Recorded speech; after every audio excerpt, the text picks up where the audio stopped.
رسول الله أشهد أن لا إله إلا الله وأشهد أن محمدا رسول الله أما بعد سامعین حضرات، آج کے اس معاشرے میں جس موضوع کے تحت مجھے کچھ باتیں بیان کرنی ہے وہ ہے حجیت حدیث، اعتراضات کا جائزہ۔ حجیت حدیث یعنی حدیث یہ بھی قرآن ہی کی طرح حجت ہے۔ جس طرح قرآن سے دین اخذ کیا جاتا ہے، جس طرح قرآن سے مسائل استنباط کیے جاتے ہیں، جس طرح قرآن پر عمل کرنے کا حکم دیا گیا ہے، اسی طرح حدیث پر بھی عمل کرنے کا حکم ہے۔ اسی طرح حدیث سے بھی دین و شرع اخذ کیے جائیں گے، حدیث پر عمل کیے جائیں گے۔ موضوع کا دوسرا جز ہے اعتراضات کا جائزہ۔ اعتراضات کا جائزہ یعنی منکرین حدیث حجیت حدیث پر جو اعتراضات کرتے ہیں، جو کہتے ہیں کہ حدیث حجت نہیں ہے، اس کا جائزہ ہے۔ یعنی ان کے کچھ اشکالات ہیں، کچھ اعتراضات ہیں، اس پر انشاءاللہ العزیز کچھ گفتگو کی جائے گی۔ موضوع پر گفتگو کرنے سے پہلے سب سے پہلے ہم جان لیتے ہیں کہ حدیث کہتے کسے ہیں۔ حدیث کس چیز کا نام ہے؟ حدیث لغت میں کسی بات کو کہتے ہیں، لغت میں کسی اہم اور قابل ذکر واقعہ کو کہتے ہیں۔ اسی طرح حدیث کسی نئی چیز اور نئی بات کو بھی لغت میں کہا جاتا ہے۔ حدیث لغت میں بات کو کہتے ہیں، اللہ کے رسول صلی اللہ علیہ وسلم کی مشہور حدیث ہے فَإِنَّ خَيْرَ الْحَدِيثِ كِتَابُ اللَّهِ، سب سے بہتر بات فَإِنَّ خَيْرَ الْحَدِيثِ كَلَامُ اللَّهِ یا خَيْرُ الْحَدِيثِ كَلَامُ اللَّهِ، سب سے بہتر کلام، سب سے بہتر بات اللہ رب العالمین کی بات ہے، یہ اللہ رب العالمین کا کلام ہے۔ حدیث یہ قابل ذکر واقعے کو کہتے ہیں۔ جیسے آپ کو معلوم ہے زمانے جاہلیت میں عرب قبائل کے درمیان لڑائیاں ہوا کرتی تھی، ان میں سے جو لوگ فتح یاب ہوتے تھے، جو قبیلہ فتح یاب ہوتا تھا، وہ اپنی فتح کو جشن کے طور پر یادگار بناتا تھا، اور اس کی فتح کو اس قوم کے واعظوں اور خطیبوں کے ذریعے بلکہ عام لوگوں کے ذریعے اس فتح کو ایک تاریخی حیثیت تھی، اس فتح کو یا اس فتح کے دن کو ایک مقام حاصل تھا۔ ان ایام کو جہاں ایام العرب کہا جاتا تھا، وہیں ان کو احادیث العرب بھی کہا جاتا تھا۔ یعنی کسی قوم، کسی قبیلے کے تاریخی دن یا ایسے ایام جن میں کسی قبیلے کو کوئی خاص مقام حاصل ہوا ہو یا کسی قبیلے کے ہاں اس دن کی کوئی خاص حیثیت ہو۔ حدیث کا تیسرا لغوی معنی یہ ہے کوئی نئی بات، کوئی نئی چیز۔ حدیث میں وارد ہوا ہے یا حدیث کے الفاظ ہیں حدیث و عہد بالاسلام، یعنی نیا نیا اسلام میں داخل ہوا ہے، یہ حدیث کے لغوی معنی ہے۔ حدیث اصطلاح میں کسے کہتے ہیں؟ کل ما اضیف الی النبی صلی اللہ علیہ وسلم فهو حدیث، ہر وہ چیز جس کی نبی کریم صلی اللہ علیہ وسلم کی طرف اضافت کر دی جائے وہ حدیث ہے۔ اسی معنی میں ایک دوسری تعریف بھی کی گئی ہے، ما اضیف الی النبی صلی اللہ علیہ وسلم من قول او فعل او تقریر او صفت خلقیہ او خلقیہ، کہ کوئی بھی قول، فعل، تقریر یا نبی کی ذات سے متعلق کوئی صفات یا نبی کے اخلاق سے متعلق کوئی کیفیت، ان تمام چیزوں کو حدیث کہا جاتا ہے۔ یہ حدیث کے لغوی اور اصطلاحی تعریف ہے۔ اب آئیے ہم اصل موضوع کی طرف چلتے ہیں کہ حدیث حجت ہے۔ حدیث حجت کیوں ہے؟ سب سے پہلے سوال یہی ہوتا ہے کہ حدیث حجت کیوں ہے؟ حدیث اس لیے حجت ہے کہ حدیث یہ قرآن کی شرح ہے، حدیث یہ قرآن کی تفسیر ہے، حدیث یہ قرآن کے اجمال کا بیان ہے، حدیث یہ قرآن کے اطلاق کی تقلید ہے، حدیث یہ قرآن کے علوم کی تخصیص ہے، اس لیے حدیث حجت ہے۔ مثال کے طور پر آپ قرآن پاک میں پڑھتے ہیں وَأَقِیمُوا الصَّلَاةَ وَآتُوا الزَّکَاةَ، نماز قائم کرو، زکوٰۃ ادا کرو۔ یہ نماز کس بلا کا نام ہے؟ نماز کس چیز کا نام ہے؟ زکوٰۃ کس چیز کا نام ہے؟ جب تک آپ حدیث کی طرف رجوع نہیں کریں گے آپ نہیں جان پائیں گے کہ نماز کیا ہے، زکوٰۃ کیا ہے۔ اسی طرح قرآن کا الفاظ ہے وَلِلَّهِ عَلَى النَّاسِ حِجُّ الْبَيْتِ مَنِ اسْتَطَاعَ إِلَيْهِ سَبِيلًا، یہ حج کس چیز کا نام ہے؟ اگر آپ حدیث کی طرف رجوع نہیں کریں گے تو آپ اس کے معنی کو نہیں جان سکیں گے۔ وَأَنْتُمْ عَاكِفُونَ فِي الْمَسَاجِدِ، اعتکاف یا عاکف یہ کسے کہتے ہیں؟ جب آپ حدیث کی طرف نہیں رجوع کریں گے، ان کے معنی کو آپ نہیں جان پائیں گے۔ اور اگر آپ یہ دعویٰ کرتے ہیں کہ حدیث کی ضرورت نہیں ہے، قرآن کے معنی کی ضرورت نہیں ہے، تو صلاۃ اس کی وضاحت قرآن میں کہیں نہیں موجود ہے۔ جہاں وَارْكَعُوا مَعَ الرَّاكِعِينَ یا وَاسْجُدُوا کے الفاظ ہیں تو اس سے نماز ہی مراد ہے۔ اس کی کیا دلیل ہے؟ قرآن میں کوئی ایسا لفظ نہیں ہے جو وَارْكَعُوا مَعَ الرَّاكِعِينَ سے وَارْكَعُوا مَعَ الرَّاكِعِينَ کو نماز کے ساتھ خاص کرتا ہو۔ اور اگر حدیث حجت نہیں ہے اور ہمیں نماز پڑھنے کا حکم دیا جا رہا ہے تو گویا ہمیں ایسا کام کرنے کا حکم دیا جا رہا ہے جس کا ہمیں علم ہی نہیں ہے، اور جس چیز کا انسان کو علم نہ ہو وہ کام انسان انجام نہیں دے سکتا ہے، اور جو کام انسان انجام نہ دے سکے اگر اس کو انسان کا مکلف بنایا جا رہا ہے، اگر انسان کہہ رہا ہے کہ اس کو انسان کو اس کا مکلف بنایا گیا ہے، یہ قرآن کے خلاف ہے۔ اس لیے کہ قرآن کہتا ہے کہ انسان کو اسی چیز کا حکم دیا گیا ہے جس کی انسان طاقت رکھتا ہے۔ لا یکلف اللہ نفسا الا وسعها، انسان کو اسی چیز کا حکم ہے یا انسان کو اسی چیز کا مکلف کیا گیا ہے جس کی انسان استطاعت رکھتا ہے۔ دوسری بات، قرآن کے الفاظ کی حدیث یہ تقید ہے۔ مثال کے طور پر اللہ رب العالمین نے ارشاد فرمایا وَالسَّارِقُ وَالسَّارِقَةُ فَاقْطَعُوا أَيْدِيَهُمَا، اس آیت میں چور اور چوری کرنے والی عورت دونوں کے ہاتھ کاٹ دیے گئے۔ اس آیت میں ید کا لفظ استعمال ہوا ہے۔ ید یہ دائیں ہاتھ پر بھی ید کی دلالت ہوتی ہے، بائیں ہاتھ پر بھی ید کی دلالت ہوتی ہے۔ ید شروع سے لے کر شانے تک پورے ہاتھ کو ید کہا جاتا ہے، ہاتھ کہا جاتا ہے۔ اگر آپ حدیث کو قرآن کی اطلاق کی تقید نہیں مانیں گے تو ممکن ہے کہ آپ بائیں ہاتھ انسان کے بائیں ہاتھ کو کاٹنے کا حکم دے دیں، یا ہو سکتا ہے آپ کوہنی تک انسان کے ہاتھ کو کاٹنے کا حکم دے، جبکہ حدیث اس سے آیت کی تقید کرتی ہے اور بیان کرتی ہے کہ دائیں ہاتھ کاٹنا ہے، وہ بھی کوہنی تک کاٹنا ہے۔ دوسری مثال، اللہ رب العالمین نے ارشاد فرمایا من بعد وصیۃ یوصی بہا او دین، مال متروکہ یا ترکہ کی تقسیم یہ وصیت کے بعد کی جائے گی اور قرض کی ادائیگی کے بعد کی جائے گی۔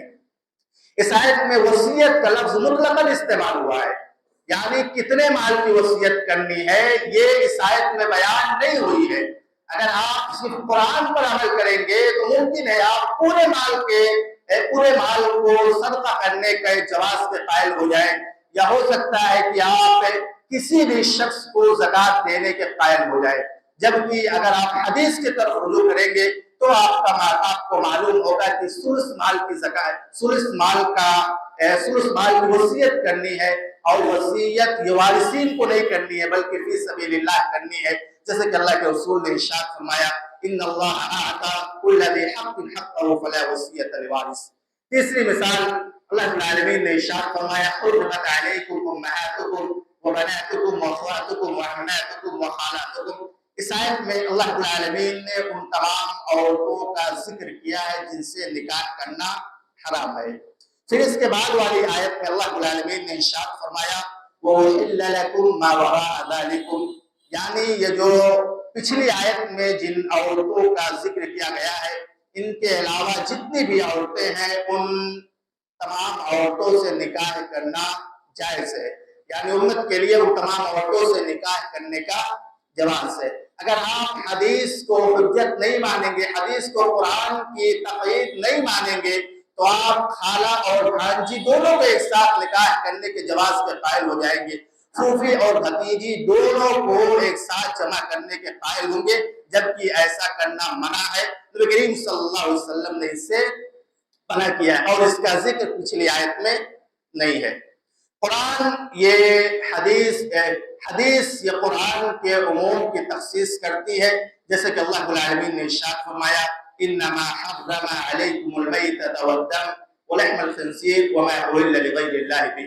اس آیت میں میتہ اور دم یہ دونوں لفظ عام ہیں، کوئی بھی مردار یا کوئی بھی خون اس آیت سے مراد ہو سکتا ہے، جبکہ سنت اس آیت کی تخصیص کرتی ہے اور سنت بیان کرتی ہے کہ دو طرح کے خون احلت لکم میتتان ودمان فاما المیتتان فالحوت والجراد واما الدمان فالکبد والطحال کہ دو طرح کے خون یہ جائز ہے، تلی اور جگر، اسی طرح دو طرح کے مردار یہ جائز ہے، ایک مچھلی دوسرا ٹڈی۔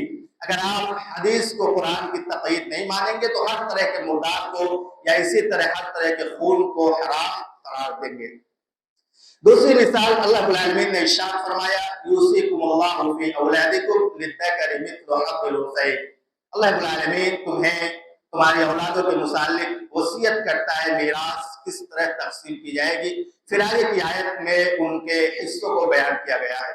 اس آیت میں اولاد یہ مطلقاً استعمال ہوا ہے، اولاد میں عموم پایا جاتا ہے، یعنی انسان کا کوئی بھی لڑکا ہو کیسا بھی ہو اس آیت کے روح سے اسے میراث میں حصہ ملے گا، خواہ وہ اپنے باپ کا ہی کیوں نہ قاتل ہو، اپنے دادا کا ہی کیوں نہ قاتل ہو۔ لیکن جب آپ حدیث کی طرف رجوع کریں گے تو آپ کو معلوم ہوگا کہ قاتل شخص وراثت کا حقدار نہیں ہو سکتا ہے، یعنی اگر کوئی لڑکا ہے جسے مال لینے کی جلدی ہے، اس کی وجہ سے وہ اپنے باپ کو قتل کر دے رہا ہے، تو قتل کرنے کی وجہ سے وہ میراث سے محروم ہو جائے گا۔ لیکن یہ کہنا کہ قرآن یہ صرف حدیث کی تفسیر بیان کرتی ہے یا قرآن یہ صرف حدیث کے دائرے میں توسیع کرتی ہے، ایسا کرنا غلط ہے، اس لیے کہ حدیث یہ براہ راست حکم بھی دیتی ہے، حدیث کچھ ایسی چیزیں بھی بیان کرتی ہے جو قرآن میں بیان نہیں ہوئی ہے۔ خود قرآن کہتا ہے وَيُحِلُّ لَهُمُ الطَّيِّبَاتِ وَيُحَرِّمُ عَلَيْهِمُ الْخَبَائِثَ۔ نبی کریم صلی اللہ علیہ وسلم تمہارے لیے پاک چیزوں کو حلال قرار دیتے ہیں، اسی طرح خبیث چیزوں کو حرام قرار دیتے ہیں۔ یہ اس بات کی دلیل ہے کہ حدیث یہ صرف قرآن کی تشریح نہیں کر رہی ہے بلکہ قرآن سے زائد حکم کو بھی بیان کر رہی ہے۔ مثال کے طور پر گوشت کھانا، اس کا قرآن میں کئی ذکر نہیں ہے، حدیث میں اس کا جواز بیان ہوا ہے۔ دریا کا پانی پینا یہ جائز ہے، قرآن میں کئی ذکر نہیں ہوا، حدیث میں اس کو بیان کیا ہے۔ اسی طرح دائیں ہاتھ سے کھانا، بائیں ہاتھ سے کھانے کی ممانعت یہ بھی قرآن میں کہیں وارد نہیں ہوئی ہے، حدیث اس کو بیان کرتی ہے۔ اسی طرح خالہ اور بھانجی کا ایک ساتھ نکاح میں رکھنا، اس کی حرمت کو حدیث بیان کرتی ہے۔ اسی طرح درندے کو کھانا یا درندے کو کھانا، اس کی حرمت بھی حدیث بیان کرتی ہے۔ معلوم ہوا کہ حدیث صرف قرآن کی تشریح نہیں کرتی ہے بلکہ قرآن کے علاوہ بھی کچھ احکام کا انسان کو پابند بناتی ہے۔ دوسری چیز حدیث یہ حجت کیوں ہے؟ حدیث یہ اس لیے حجت ہے کہ حدیث یہ بھی قرآن کی طرح وہی ہے، جس طرح قرآن اللہ رب العالمین کی طرف سے نازل کیا گیا ہے اسی طرح حدیث بھی اللہ رب العالمین کی طرف سے نازل کی گئی ہے۔ اللہ رب العالمین نے ارشاد فرمایا وَمَا يَنْطِقُ عَنِ الْهَوَىٰ إِنْ هُوَ إِلَّا وَحْيٌ يُوحَىٰ۔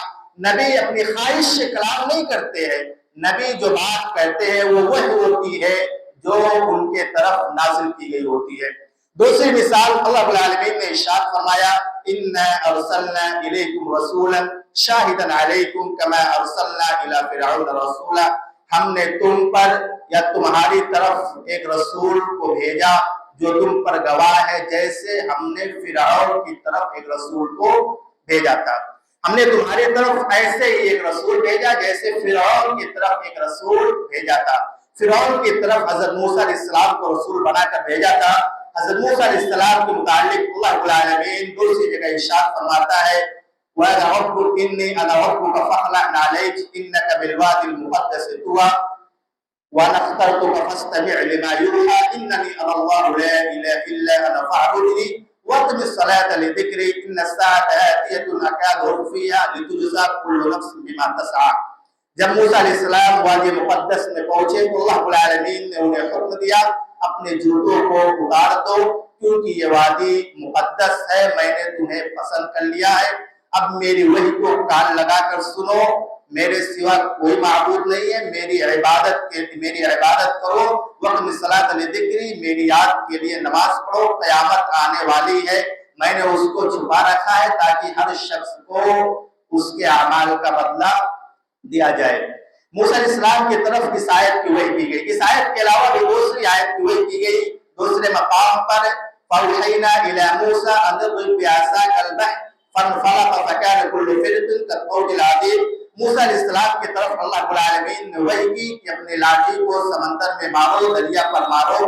جب دریا پر موسیٰ علیہ السلام نے اپنی لاٹھی کو ماری تو وہ دریا پھٹ گیا اور ہر ٹکڑا ایک بڑے پہاڑ کے مانند ہو گیا۔ یہ دونوں آیتیں اللہ رب العالمین نے موسیٰ علیہ السلام پر وحی کی۔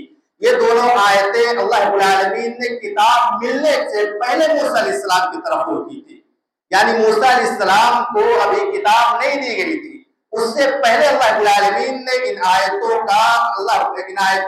کی وحی حضرت موسیٰ علیہ السلام کی طرف کی تھی، جیسا کہ اللہ رب العالمین نے ارشاد فرمایا وَلَقَدْ آتَيْنَا مُوسَى الْكِتَابَ مِن بَعْدِ مَا أَهْلَكْنَا الْقُرُونَ الْأُولَىٰ۔ قرون اولیٰ کی ہلاکت کے بعد اللہ رب العالمین نے موسیٰ علیہ السلام کو کتاب دی تھی، اور کتاب دینے سے پہلے اللہ رب العالمین نے جو گزشتہ آیتیں پڑھی گئی ان کی وحی کی تھی۔ معلوم ہوا موسیٰ علیہ السلام کو کتاب نازل ہونے سے پہلے بھی کسی اور طریقے سے وحی کی جاتی تھی۔ صرف کتاب ہی ایسی چیز نہیں ہے جو موسیٰ علیہ السلام کی طرف وحی کی گئی ہے، اسی طرح نبی کریم صلی اللہ علیہ وسلم کو موسیٰ علیہ السلام کی طرح نبی بنا کر بھیجا گیا ہے، جو اس بات پر دلالت کرتی ہے کہ جیسے موسیٰ کی طرف کتاب کے علاوہ بھی وحی کی گئی تھی، اسی طرح نبی صلی اللہ علیہ وسلم پر بھی کتاب کے علاوہ وحی کی گئی تھی، اور یہی وحی ہے جو ہم حدیث کے نام سے جانتے ہیں۔ دوسری آیت اللہ رب العالمین نے ارشاد فرمایا اِنَّا أَوْحَيْنَا إِلَيْكَ كَمَا أَوْحَيْنَا إِلَى نُوحٍ وَالنَّبِيِّينَ مِن بَعْدِهِ وَأَوْحَيْنَا إِلَى مُوسَىٰ وَعِيسَىٰ۔ ہم نے تمہاری طرف رسول بنا کر بھیجا، جیسا ہم نے تمہاری طرف وحی کی، جیسا ہم نے نوح کی طرف، دیگر انبیاء کی طرف، موسیٰ کی طرف اور عیسیٰ کی طرف وحی کی۔ اور معلوم ہوا کہ موسیٰ علیہ السلام کی طرف کتاب کے علاوہ بھی وحی کی گئی تھی، اسی طرح نبی کریم صلی اللہ علیہ وسلم کی طرف بھی کتاب کے علاوہ وحی کی گئی تھی، اور یہی وحی حدیث ہے۔ ان آیتوں سے معلوم ہوا کہ قرآن کے علاوہ حدیث بھی وحی الہی ہے۔ تیسری مثال اللہ رب العالمین نے ارشاد فرمایا لَقَدْ صَدَقَ اللَّهُ رَسُولَهُ الرُّؤْيَا بِالْحَقِّ لَتَدْخُلُنَّ الْمَسْجِدَ الْحَرَامَ إِنْ شَاءَ اللَّهُ آمِنِينَ۔ اللہ رب العالمین نے نبی کریم صلی اللہ علیہ وسلم کے خواب کو سچ کر دکھایا کہ آپ مسجد حرام میں انشاءاللہ العزیز ضرور داخل ہوں گے۔ یہ آیت اس بات پر بھی دلیل ہے کہ نبی کریم صلی اللہ علیہ وسلم کو خواب کے ذریعے بھی کچھ چیزیں بتائی جاتی تھی، اور جو بھی چیز خواب کے ذریعے بتائی گئی وہ قرآن کے علاوہ ہے، گویا قرآن کے علاوہ بھی وحی نازل ہوتی تھی، قرآن کے علاوہ بھی نبی صلی اللہ علیہ وسلم پر کچھ باتیں آتی تھی۔ تیسری بات، قرآن کی طرح حدیث یہ حجت ہے، کیوں ہے؟ اس لیے کہ قرآن نے خود حدیث کو حجت مانا ہے۔ اللہ رب العالمین نے ارشاد فرمایا فَلَا وَرَبِّكَ لَا يُؤْمِنُونَ حَتَّىٰ يُحَكِّمُوكَ فِيمَا شَجَرَ بَيْنَهُمْ۔ اللہ کی قسم یہ لوگ مومن نہیں ہو سکتے جب تک نبی صلی اللہ علیہ وسلم کو، جب تک آپ کو اپنے جھگڑوں میں حکم نہ مان لے۔ اور جب نبی کریم صلی اللہ علیہ وسلم کسی جھگڑے میں کوئی فیصلہ کریں گے تو یقیناً وہ قرآن کے علاوہ ہوگا، اور جب قرآن کے علاوہ ہوگا تو وہ حدیث ہوگی۔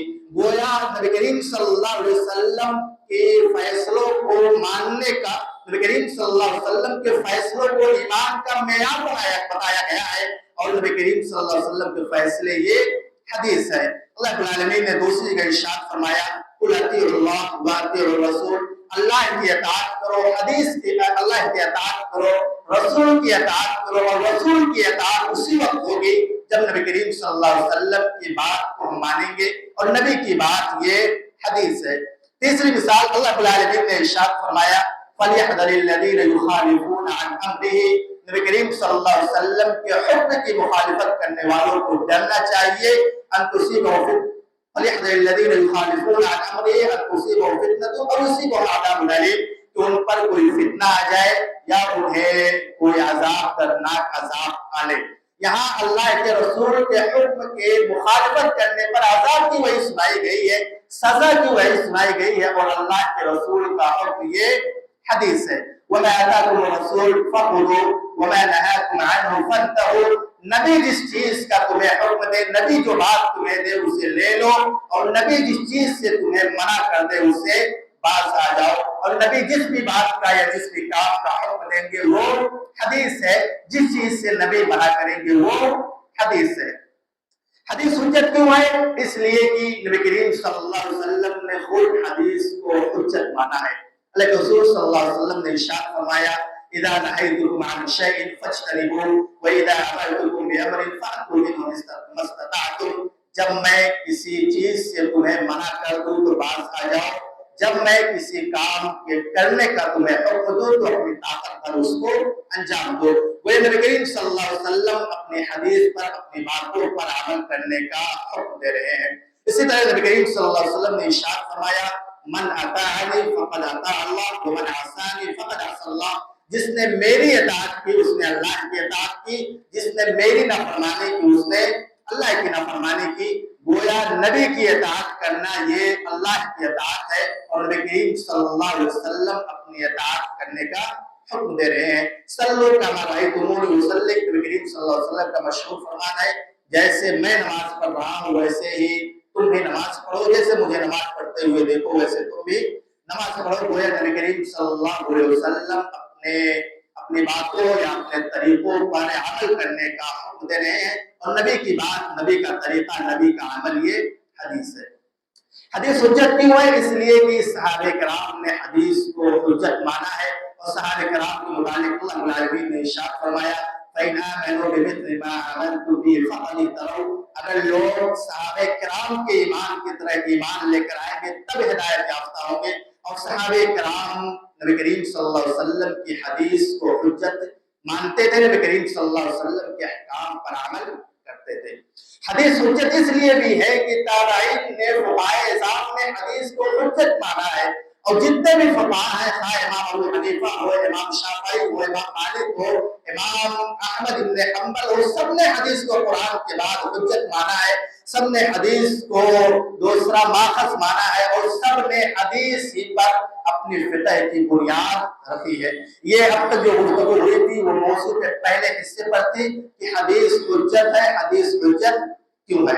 اب آئیے ہم یہاں سے حدیث کے موضوع کے دوسرے حصے کی طرف چلتے ہیں کہ حدیث کی حجیت پر جو لوگ اعتراضات کرتے ہیں یا جو لوگ اشکالات پیش کرتے ہیں ان کے اعتراضات کی حقیقت کیا ہے. سب سے پہلے جان لیں کہ حجت حدیث کا انکار کرنا، یا جو لوگ حجت حدیث کا انکار کر رہے ہیں، وہ پچھلی گفتگو سے معلوم ہوا کہ وہ لوگ قرآن کا انکار کر رہے ہیں. اور نبی کریم صلی اللہ علیہ وسلم کی نبوت کی ایک بہت بڑی دلیل ہے کہ لوگ حجت حدیث کا انکار کر رہے ہیں. نبی کریم صلی اللہ علیہ وسلم نے پہلے ہی پیشین گوئی کر دی تھی کہ الا انی اوتیت الکتاب ومثلہ معه، الا انی اوتیت الکتاب ومثلہ معه، الا یوشک رجل شبعان على اريكته يقول عليكم بالقرآن فما وجدتم فيه من حلال فاحلوه وما وجدتم فيه من حرام فحرموه. نبی کریم صلی اللہ علیہ وسلم نے اس بات کی وضاحت کر دی تھی، اس بات کی پیشین گوئی کر دی تھی کہ میرے بعد یا اس امت میں عنقریب کچھ ایسے لوگ آئیں گے جو آرام سے بیٹھے ہوں گے، جب ان کے پاس حدیث پڑھی جائے گی تو وہ کہیں گے کہ ہمارے لیے تمہارے لیے حدیث ہی کافی ہے، جو چیز ہمارے لیے تمہارے لیے قرآن ہی کافی ہے، جو چیز تم قرآن میں پاؤ، جس چیز کی حلت قرآن میں پاؤ اسے حلال سمجھو، اور جس چیز کی حرمت قرآن میں پاؤ اسے حرام سمجھو. نبی کریم صلی اللہ علیہ وسلم نے دوسری جگہ ارشاد فرمایا لا يلفين احدكم متكئا على اريكته يقول ياتيه امر من امري فما امرت به او نهيت عنه فيقول لا ندري ما وجدنا في كتاب الله اتبعناه. کہ میں تم میں سے کسی ایسے شخص کو نہ پاؤ جو آرام سے ٹیک لگا کے بیٹھا ہوا ہو، اس کے پاس میرے حکم میں سے کوئی حکم آئے یا میرے منع کردہ چیزوں میں سے کوئی ممانعت آئے تو وہ کہے کہ ہم جو چیز کتاب اللہ میں پاتے ہیں اس کی اتباع کرتے ہیں. گویا نبی کریم صلی اللہ علیہ وسلم نے اس بات کی پیشین گوئی کر دی تھی کہ اس امت میں کچھ لوگ ایسے ضرور آئیں گے جو حدیث کا انکار کریں گے، اور آج اس امت میں اگر ایسے لوگ ہیں جو حدیث کا انکار کر رہے ہیں تو یہ نبی کریم صلی اللہ علیہ وسلم کی صداقت پر ایک بہت بڑی دلیل ہے. منکر حدیث جن اشکالات کو پیش کرتے ہیں ان کو یہاں سے ذکر کرتے ہیں۔ سب سے پہلا اشکال یا سب سے پہلی دلیل جو منکرین حدیث پیش کرتے ہیں وہ یہ ہے کہ نبی کریم صلی اللہ علیہ وسلم نے ارشاد فرمایا وَمَا أَتَاكُمْ عَنِّي فَعَبِدُوا عَلَى كِتَابِ اللَّهِ فَإِنْ وَافَقَ كِتَابَ اللَّهِ فَأَنَا قُلْتُهُ وَإِنْ خَالَفَ كِتَابَ اللَّهِ فَلَمْ أَقُلْهُ وَإِنَّمَا أَنَا مُوَافِقٌ كِتَابَ اللَّهِ وَبِهِ هَدَانِيَ اللَّهُ۔ نبی کریم صلی اللہ علیہ وسلم کی یہ حدیث ہے، اس کو منکرین حدیث پیش کرتے ہیں کہ نبی کریم صلی اللہ علیہ وسلم نے ارشاد فرمایا کہ میرے متعلق جو بھی چیز تمہارے پاس آئے اس کا مقابلہ کتاب اللہ سے کرو۔ اگر کتاب اللہ کے موافق ہے تو میں نے اس بات کو کہی ہے، اگر کتاب اللہ کے مخالف ہے تو میں نے اس بات کو نہیں کہی ہے۔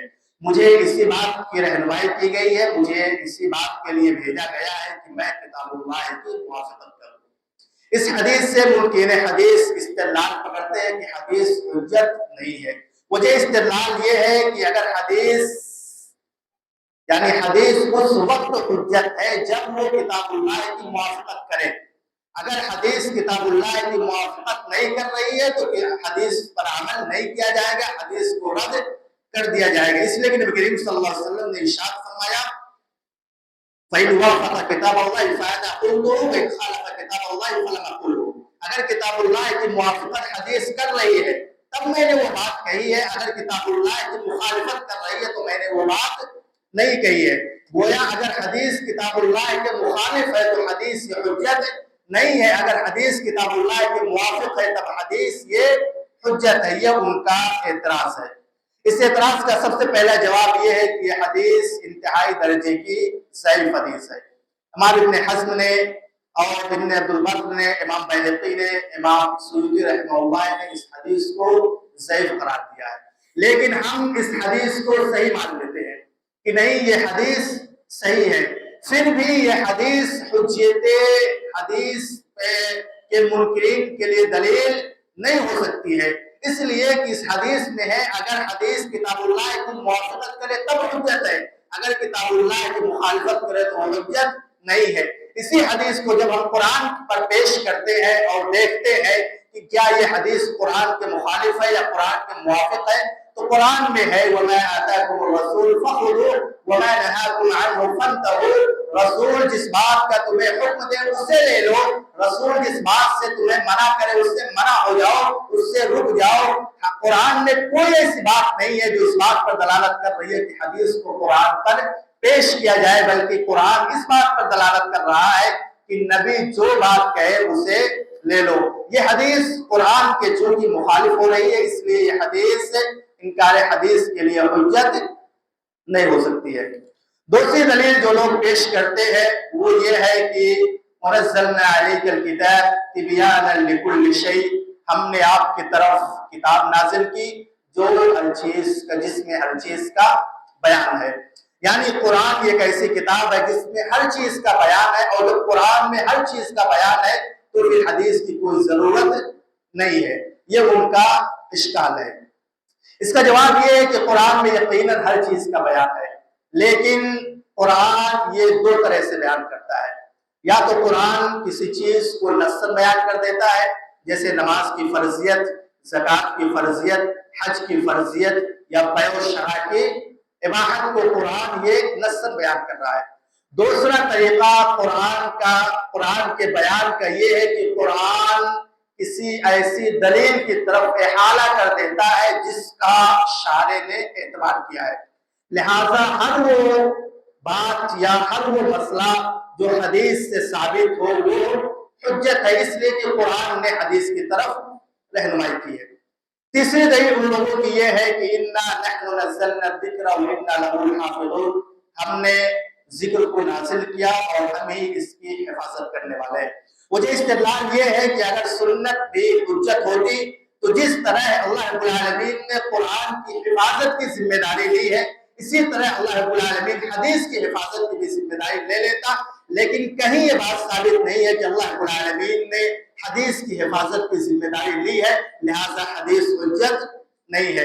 اس کا جواب یہ ہے کہ ذکر یہ قرآن اور حدیث دونوں کو شامل ہے، لیکن اگر ذکر سے صرف قرآن کو ہی شامل مانا جائے تو بھی قرآن کی حفاظت قرآن کے الفاظ کے ساتھ قرآن کے معانی کی حفاظت کو بھی شامل ہے۔ اگر صرف قرآن کے الفاظ کی حفاظت اس سے مراد لی جائے تو یقیناً اس پر عمل کرنا یہ دشوار ہوگا، اور صرف قرآن کی حفاظت اس سے شامل لی جائے تو تکلیف مالا لازم آئے گا، اور یہ جائز نہیں ہے، یہ قرآن کے خلاف ہے۔ قرآن کے ساتھ قرآن کے الفاظ اور قرآن کے معانی کی بھی حفاظت اس میں شامل ہے، اور حدیث سے قرآن کے معنی ہے، حدیث قرآن کی تفسیر اور توضیح ہے۔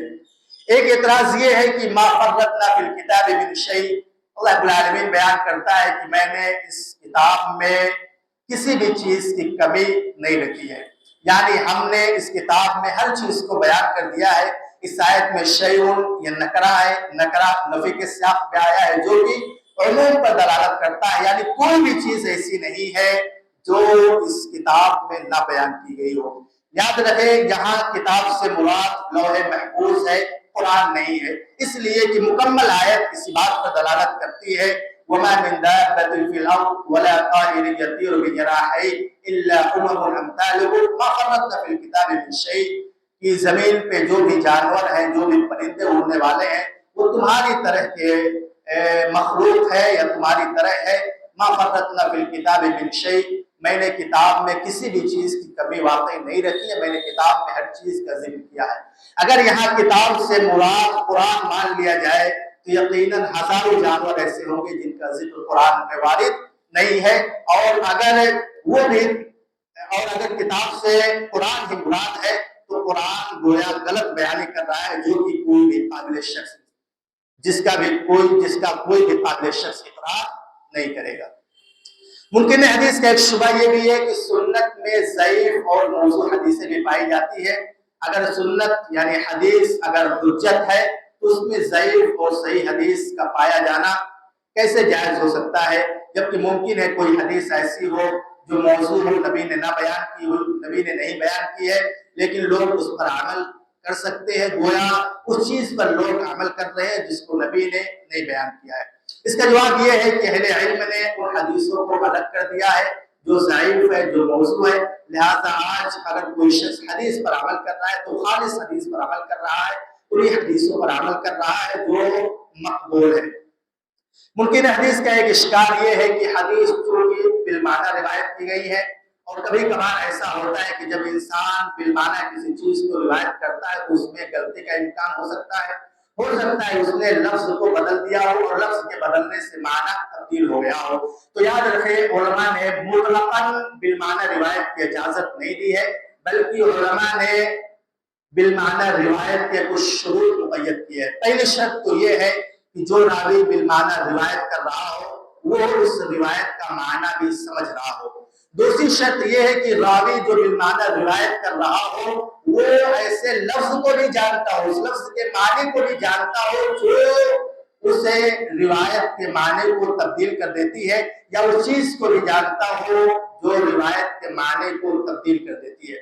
لیکن اگر انسان روایت کا معنی جاننے والا ہو، الفاظ کی تبدیلی سے معنی بدل جاتا ہے، اس کو جاننے کے باوجود بھی اگر غلطی کر دیتا ہے تو جب دیگر ثقات روات سے اس کی حدیث کا مقابلہ کرتے ہیں تو اس کی حدیث میں جو غلطی واقع ہوتی ہے وہ غلطی سامنے آ جاتی ہے۔ لہذا یہ کہنا کہ بالمعنی روایت کرنے کی وجہ سے حدیث پر عمل کرنا یہ جائز نہیں ہے، بالکل باطل ہے۔ ممکن حدیث کا ایک اشکال یہ ہے کہ ایک ہی حدیث ہوتی ہے جس پر بعض علماء صحت کا حکم لگاتے ہیں، بعض علماء ضعف کا حکم لگاتے ہیں، تو اللہ کا دین یہ ضعیف اور صحیح کیسے ہو سکتا ہے؟ یعنی کیسے ہو سکتا ہے کہ ایک ہی حدیث ہو وہ صحیح بھی ہو، ایک ہی حدیث ہو وہ ضعیف بھی ہو؟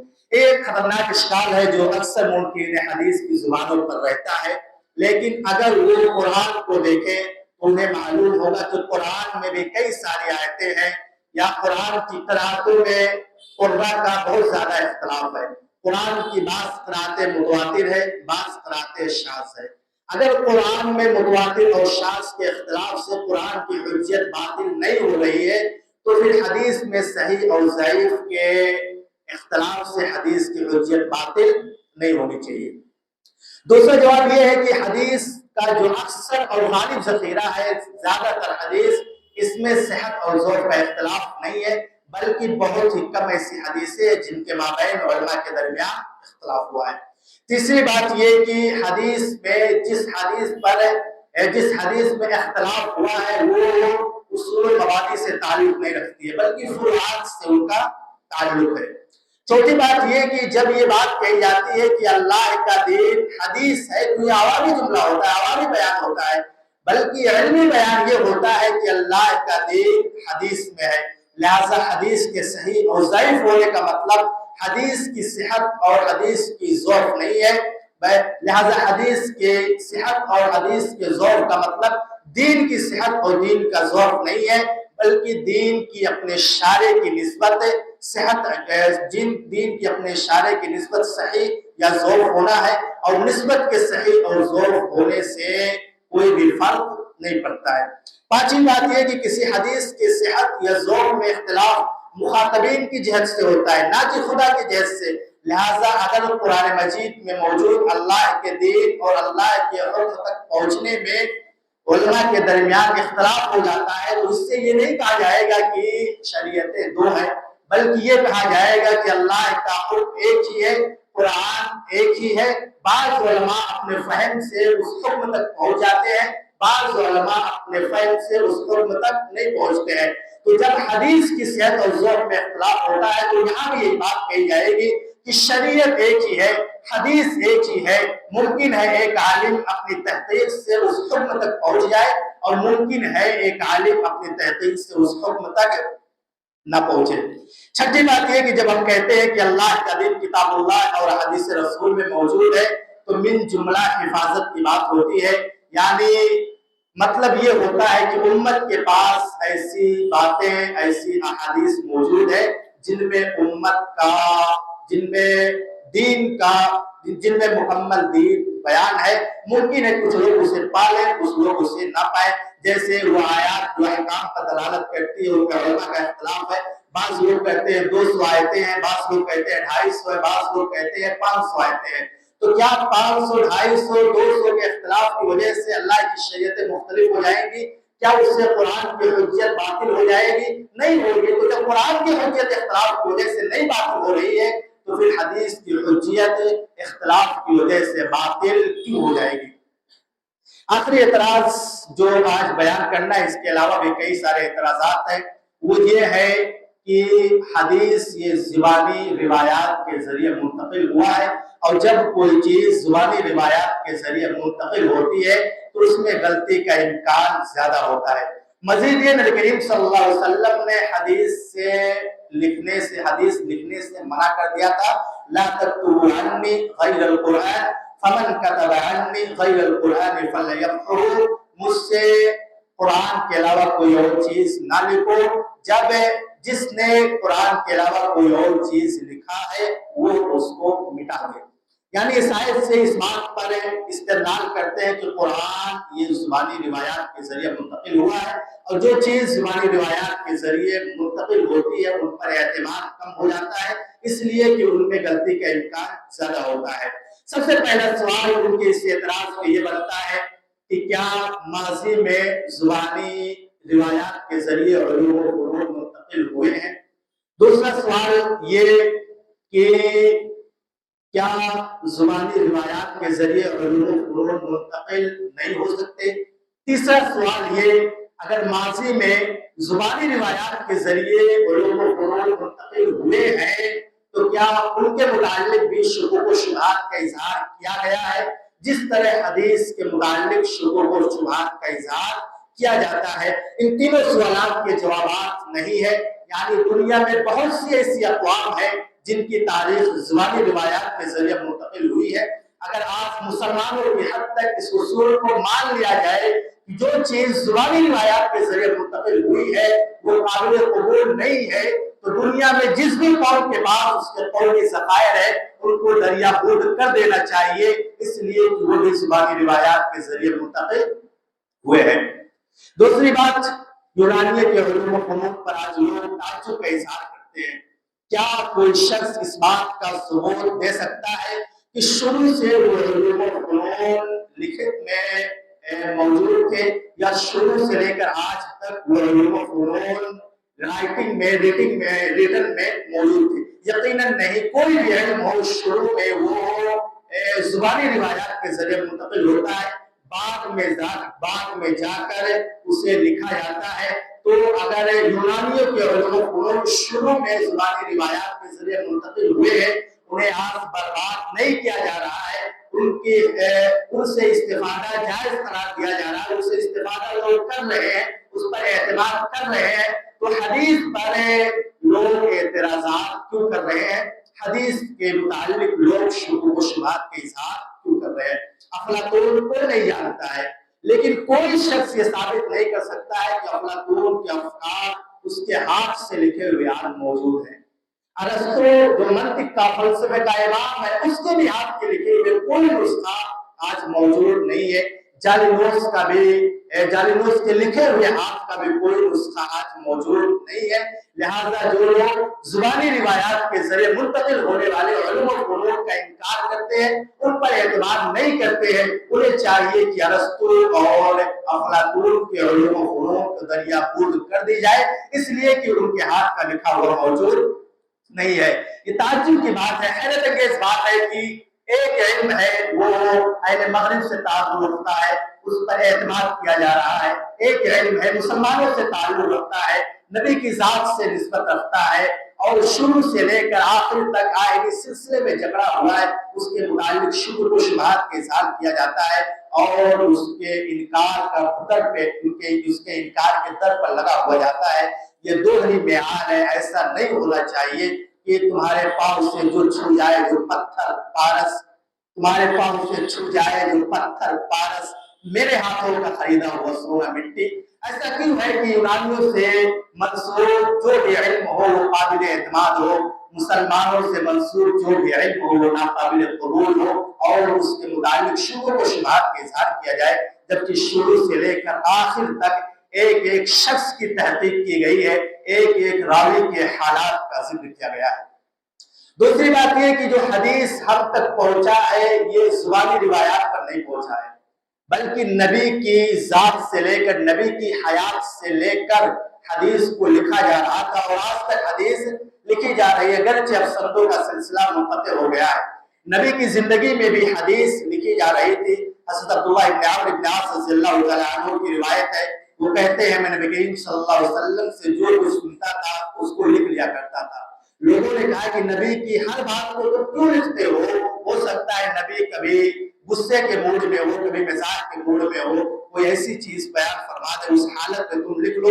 حضرت عبداللہ ابن عمرو ابن عاص رضی اللہ تعالیٰ عنہ کہتے ہیں میں نے نبی کریم صلی اللہ علیہ وسلم سے جب اس بات کا ذکر کیا تو آپ صلی اللہ علیہ وسلم نے ارشاد فرمایا اکتبوا فالذی نفسی بیدہ ما خرج منہ الا حق، لکھو مجھ سے جو کچھ بھی سنو وہ لکھو، اس لیے کہ میری زبان سے حق ہی نکلتا ہے۔ یہ روایت اس بات کی دلیل ہے کہ حدیث یہ شروع سے لکھی جا رہی ہے۔ حضرت ابو ہریرہ رضی اللہ تعالیٰ عنہ کہتے ہیں عبداللہ ابن عمرو ابن عاص کے پاس مجھ سے زیادہ روایتیں تھی، اس لیے کہ وہ لکھا کرتے تھے، میں نہیں لکھا کرتا تھا۔ حضرت انس بن مالک رضی اللہ تعالیٰ عنہ بیان کرتے ہیں نبی کریم صلی اللہ علیہ وسلم نے ارشاد فرمایا قید العلم بالکتاب، لکھ کر علم کو محفوظ کر لو۔ رافع رضی اللہ تعالیٰ عنہ کہتے ہیں انا نسمع منک اشیاء، اللہ رسول صلی اللہ علیہ وسلم سے کہتے ہیں انا نسمع منک اشیاء فنکتبها قال اکتبوا ولا حرج۔ رافع رضی اللہ تعالیٰ عنہ کہتے ہیں میں نے نبی کریم صلی اللہ علیہ وسلم سے پوچھا، میں نے سوال کیا کہ میں آپ سے کئی ساری چیزیں سنتا ہوں، کیا میں اسے لکھ لیا کروں؟ اللہ کے رسول صلی اللہ علیہ وسلم کہتے ہیں لکھ لیا کرو۔ حضرت ابو ہریرہ رضی اللہ تعالیٰ عنہ کہتے ہیں اللہ کے رسول صلی اللہ علیہ وسلم نے ارشاد فرمایا اکتبوا لابی شاہ، ابی شاہ کے لیے اکتبوا لابی شاہ، ابی شاہ کے لیے نبی کریم صلی اللہ علیہ وسلم نے حدیثیں لکھنے کا حکم دیا۔ اسی طرح سعد بن عبادہ ایک صحیفے کے مالک تھے، ان کے پاس ایک صحیفہ تھا جن میں کئی ساری احادیث رسول موجود تھی۔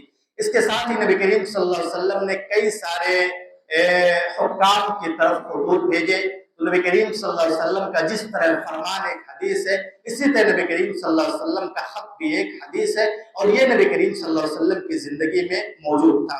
نبی کریم صلی اللہ علیہ وسلم نے دیگر قبائل سے جو معاہدے کیے وہ بھی لکھت میں ہوئے۔ میثاق مدینہ 52 دفعات پر مشتمل تھا، نبی کریم صلی اللہ علیہ وسلم کے زمانے میں لکھا گیا۔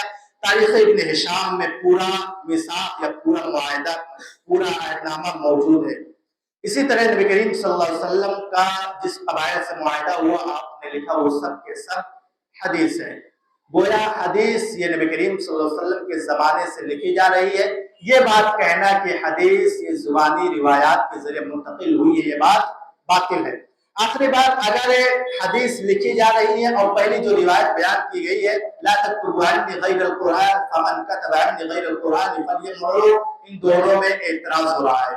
اس روایت میں ہے کہ حدیث نہ لکھو، یہاں نبی کریم صلی اللہ علیہ وسلم کی ذات سے اس بات کا ثبوت مل رہا ہے کہ نبی کریم صلی اللہ علیہ وسلم نے لکھنے کا حکم دیا ہے۔